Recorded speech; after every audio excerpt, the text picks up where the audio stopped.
വയനാട് വാഗേരിയിൽ കടുവാ ഭീതി ഒഴിഞ്ഞതോടെ കാപ്പി കർഷകർ വീണ്ടും തോട്ടത്തിലെത്തി. കടുവയെ ഭയന്ന് കാപ്പിത്തോട്ടത്തിലേക്ക് തൊഴിലാളികൾ ഒരാഴ്ചയായി എത്തിയിരുന്നില്ല. കടുവയെ പിടികൂടിയതിൽ സന്തോഷമുണ്ടെന്ന് തൊഴിലാളികൾ പറഞ്ഞു. കടുവാ ഭീതി അകന്നതോടെ രാവിലെ മുതൽ തന്നെ തൊഴിലാളികൾ തോട്ടത്തിലെത്തി. 10 ദിവസത്തിനു ശേഷമാണ് തൊഴിലാളികൾ മടങ്ങിയെത്തിയത്.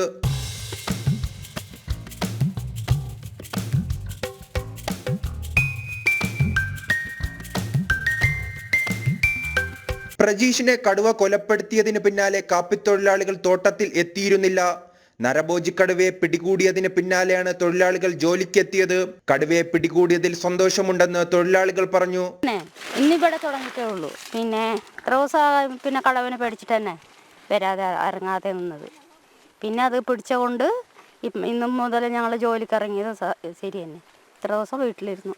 അന്നന്ന് പണിയെടുത്തിട്ട് വേണം നമ്മളെ കുടുംബം കഴിയാൻ. സന്തോഷങ്ങൾക്കിടയിലും പ്രജീഷ് തൊഴിലാളികൾക്ക് വിങ്ങുന്ന ഓർമ്മയാണ്. നമ്മളെ പോലെ നമ്മളെ സ്വന്തം അനിയനെ പോലെ തന്നെ ഒരു നേരത്തിൽ ഭക്ഷണം എടുത്തിട്ട് ഒരു പാത്രത്തിൽ അങ്ങോട്ടും ഇങ്ങോട്ടും വിളമ്പി പെറുക്കി തിന്നുന്ന ചെക്കന.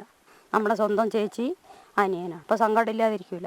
അതേസമയം വന്യജീവി ശല്യത്തിൽ നിന്നും തങ്ങളുടെ സ്വത്തിനും ജീവനും സംരക്ഷണം നൽകുവാൻ അധികൃതർ തയ്യാറാക്കണമെന്ന് കർഷകർ പറയുന്നു. ജനം, വയനാട്.